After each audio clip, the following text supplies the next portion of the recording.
Okay, Preston, this week I'm going to assess your reading.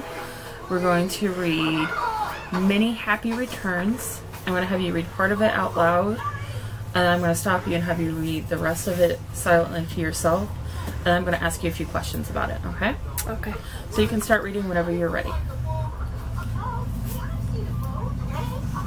Things have ways of coming back to you, Jess, just like this boomerang.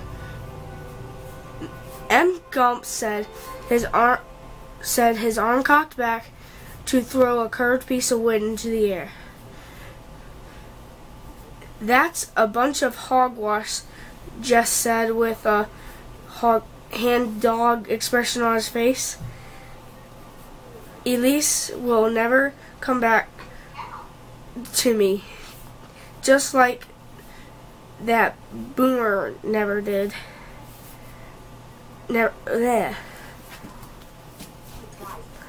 came back to me, Mr. Gump, or M. Gump. Jess had spent the whole week furnishing bowls of water and laying out seeds in the front and backyards, hoping to encourage his pet dove home. So far, the only birds that swooped in to nibble were little wrens and a large crow that frightened the wrens away.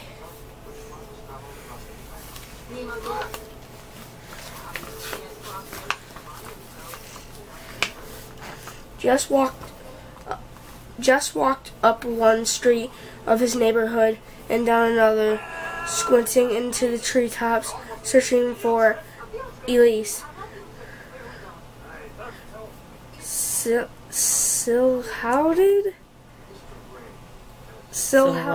Silhouette among the leaves.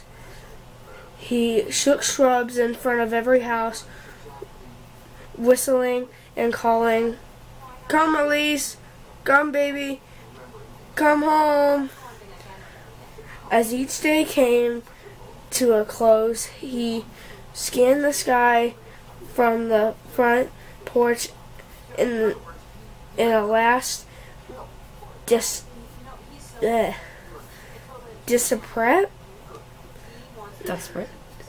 desperate hope of seeing Elise's beautiful white wings gliding home before dark.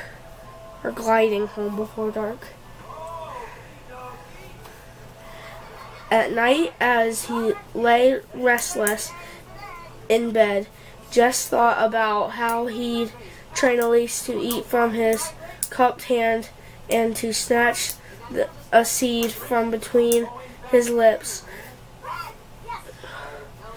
When he watched television or finished homework, Elise would sit on his shoulder and nip at his cheek, ever so gently, never hard enough to do any damage. Jess thought that she, much smarter than most dogs and cats, was the best pet anybody could have.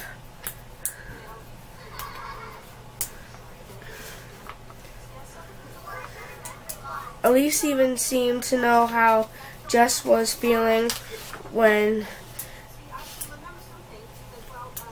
he was in a grouchy mood. She'd cuddle quietly in his lap, close to her eyes, and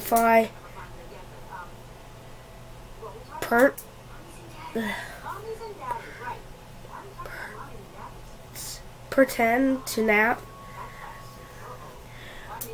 When he felt happy, she'd fly and hop around his room, acting like a clown until Jess doubled over in laughter. Oh, how he missed her. All night he listened for her boo-coo, boo-coo. But all he heard was a scossing? Occasionally. occasional emergency siren at dawn. The newspaper woman car slowing down so she could lob the day's headlines into the driveways.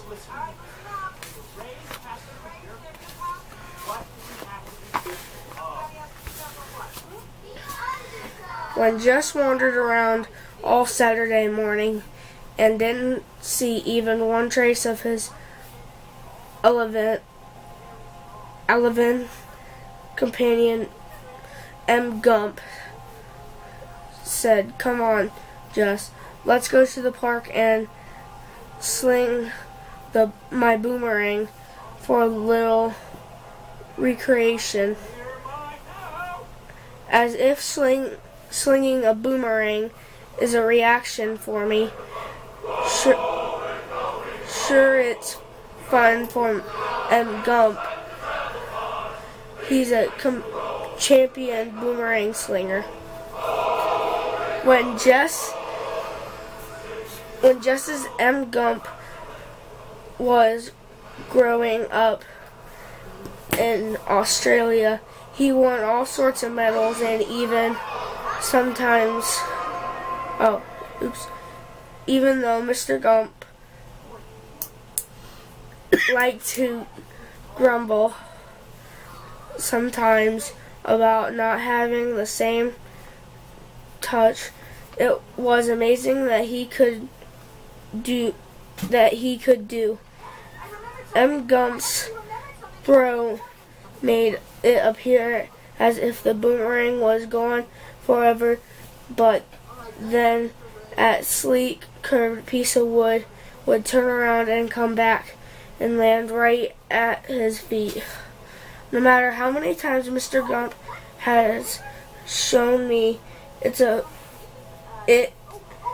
as if the boomer's a stubborn mule where I'm concerned, never going where I want it to. That probably drives M. Gump crazy because nothing would please him more than to make a champion boomerang slinger out of me. So Jess agreed to go with M. Gump and distract himself from trying to find a needle in a haystack. Okay. I'm going to have you read the rest of it to yourself, and I'll ask you a few questions about it. Okay?